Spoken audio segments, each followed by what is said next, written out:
ወደ ቅድስት ቤተ ክርስቲያን ስንገባ ልባችን ውስጥ ምን እንደሚፈጠር አስባችሁ ታውቃላችሁ? ጉዞ የሚጀምረው ሕንፃው ደጃፍ ላይ አይደለም። ከዛ በጣም ቀድሞ ነው፣ ከውስጣችን ነው የሚጀምረው። እስኪ ዛሬ እንግዲህ ይህን መንፈሳዊ ጉዞ አብረን እንጓዝ። አያችሁ፣ ዋናው ሐሳብ ይሄ ነው። ቤተ ክርስቲያን ማለት ግድግዳና ጣሪያ ብቻ አይደለም። የሰማይ ደጃፍ ነው ሲባል ምድራዊውና ሰማያዊው የሚገናኙበት ድልድይ ነው ማለት ነው። የነፍስ ማረፊያ፣ የመላእክት ማደሪያ። ልምምዱ የሚጀምረው ይሄንን በልባችን ስንቀበል ነው። እንዳልኳችሁ ወደ ቅዱሱ ስፍራ የምናደርገው ጉዞ የሚጀምረው አካላችን የቤተ ክርስቲያኑን ደጃፍ ከመንካቱ ከረጅም ጊዜ በፊት ነው። ዝግጅቱ ከውስጥ ነው የሚጀምረው። ዝግጅት ስንል ምን ማለታችን ነው?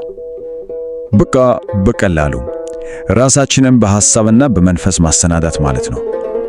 ወደዛ ቅዱስ ስፍራ ከመድረሳችን በፊት ጭንቀታችንን፣ ዓለማዊ ሐሳቦቻችንን፣ ሁሉንም ነገር ወደ ኋላ ቅለን ለመሄድ በንቃት መወሰን ማለት ነው።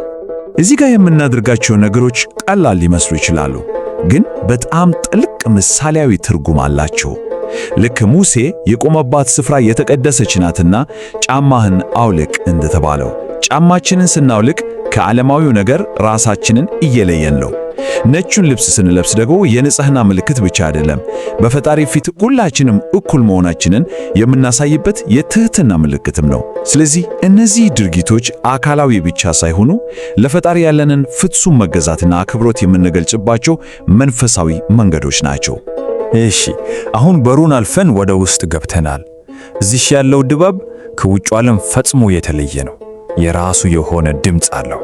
በዚህ ቅዱስ ስፍራ ውስጥ የሚነገሰው አንድ ኃያል ድምፅ አለ።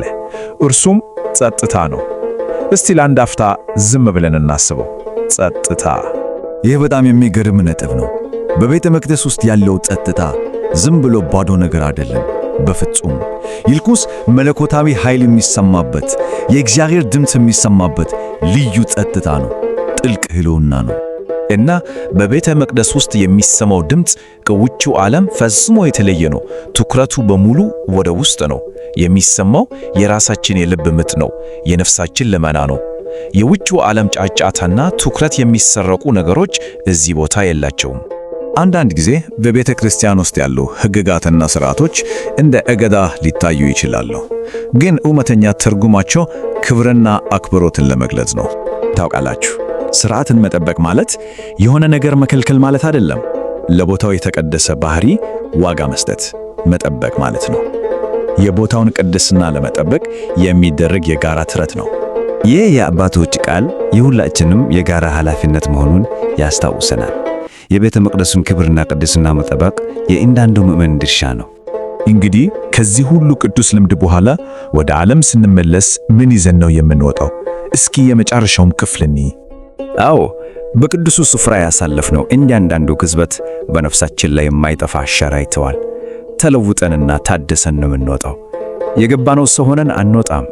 ከዚህ ቅዱስ ስፍራ ስንወጣ የምንሸከማቸው 3 ታላላቅ ስጦታዎች አሉ። አንደኛው በረከት ነው። ሁለተኛው በዓለም ላይ የማይገኝ ሰላም ነው። ከሁሉም በላይ ደግሞ የራሳችንን ሕይወት ሕያው ቤተ መቅደስ የማድረግ ጥሪ ይዘን ነው የምንወጣው። ይህም ማለት በቤተ ክርስቲያን ያገኘነውን ቅድስናና ሥርዓት በየዕለት ኑሯችን ውስጥ መኖር ማለት ነው። እናም በዚህ ጥያቄ እንጨርሳለን።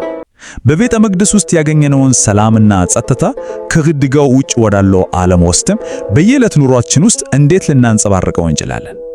መልሱን የምናገኘው በየዕለት ኑሯችን ውስጥ ይህንን ሰላም ለመኖር ስንወስን ይመስለኛል።